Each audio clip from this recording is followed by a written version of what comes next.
এই মেয়েটা দরজা খুলে দেখতে পায় সেখানে নিচে একটা পার্সেল পড়ে আছে। তবে সমস্যা হলো যে সে তো কোনো পার্সেল অর্ডার করেনি, তবুও সেই পার্সেলটাকে সে ঘরে নিয়ে যায়। সেখানে লেখা ছিল আপনার খাবার উপভোগ করুন, অর্থাৎ পার্সেলের ভেতরে অবশ্যই কোনো খাবার আছে। তাই মেয়েটা খুশি হয়ে বক্সটাকে খুলতে শুরু করে, কিন্তু অবাক করার বিষয় হলো সেখানে কিচ্ছু নেই, খালি একটা বক্স তার দরজার সামনে পড়েছিল, অর্থাৎ কেউ তার সাথে প্র্যাঙ্ক করেছে। তাই সে মন খারাপ করে বক্সটা পাশে রেখে নিজের রেগুলার কাজ করতে শুরু করে। তবে এক সময় তার কাছে কিছু একটা মনে হয়, তাই সে যখন বক্সটার দিকে তাকায় তখন অদ্ভুত ভাবে কোত্থেকে যেন একটা কেক সেখানে চলে এসেছে। যে কেকটাকে সে হাতে তুলে নেয়, চিন্তা করতে থাকে যে তার ঘরে তো কেউ ঢোকেনি, সেও কেকটা তৈরি করেনি, তাহলে এটা আসলো কোথা থেকে। তবে কেকটা দেখতে খুবই সুন্দর ছিল, তাই মেয়েটা নিজের লোভ সামলাতে না পেরে ওটাকে খেতে শুরু করে। কেকটা খেতেও অনেক সুস্বাদু, তাই সে বেশ খানিকটা খেয়ে নেয়। কিন্তু ঠিক তখনই তার রুমের বাইরে কোথা থেকে যেন আওয়াজ আসতে থাকে। সে যখন চেক করতে যায় তখন সে অদ্ভুত একটা বিষয় লক্ষ্য করে, এমনকি হঠাৎ করে তার শরীর দুর্বল হতে শুরু করে। সে ঠিক মতো দাঁড়াতেও পারে না, সে বুঝতে পারে না যে তার সাথে আসলে কি হচ্ছে। কিন্তু এরপরে তার কানে কোথা থেকে যেন এক ভয়ানক হাসির আওয়াজ আসতে শুরু করে, কেউ তাকে ডাকছে, কিন্তু কোনো কিছুই সে বুঝে উঠতে পারে না। আর তারপর হঠাৎ সে অদ্ভুত কিছু বিষয়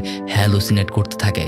সে দেখে দরজার সামনে কেউ একজন দাঁড়িয়ে আছে, আর তখনই তার ঘুম ভেঙে যায়। মনে করে যে পুরোটাই হয়তো তার একটা স্বপ্ন ছিল। তাই সে ড্রয়িং রুমে পানি খেতে যায়, আর তখনই তার চোখ পড়ে সেই অর্ধেক খাওয়া কেকের উপরে। সে বুঝতে পারে যে এটা শুধুমাত্র কোনো স্বপ্ন ছিল না। তাই সে কেকটা সাথে সাথে ডাস্টবিনে ফেলে দেয়, আর ময়লার পলিথিনটা নিয়ে সে দরজার সামনে রেখে আসে। কোনো এক সুযোগে বাইরে গিয়ে সে এটাকে বাইরে ফেলে দেবে। আর তারপর সে যখন তার বেডরুমে নিজেকে শান্ত করার চেষ্টা করে তখন সে দেখতে পায় তার হাতে ভয়ানক রকমের একটা ক্ষত তৈরি হয়ে গেছে। কিন্তু এটা কিভাবে হয়েছে সে কিছুই জানে না। সে তার হাত পরিষ্কার করতে যখন রুম থেকে বের হয়, আবারও ওই একই জায়গায় তার মাথা কাজ করা বন্ধ করে দেয়। সে কিছুই বুঝে উঠতে পারে না যে তার সাথে আসলে কি হচ্ছে। সে এক তীব্র আওয়াজ তাকে পাগল করে তুলছে, আর ঠিক তখনই সে আবারও তার দরজার সামনে কাউকে দাঁড়িয়ে থাকতে দেখে। সে তার হাতে করে ওই ময়লাগুলো থেকে কেকটা তুলে নিয়ে তার দিকেই আসছে, আর তার সামনে এসে তাকে ওই কেকটা খেতে বলে। কিন্তু মেয়েটা যখন নিষেধ করে তখন সেই পিশাচটা তাকে টেনে হিঁচড়ে ভেতরে নিয়ে যায়, আর মেয়েটাকে একদম জ্যান্তই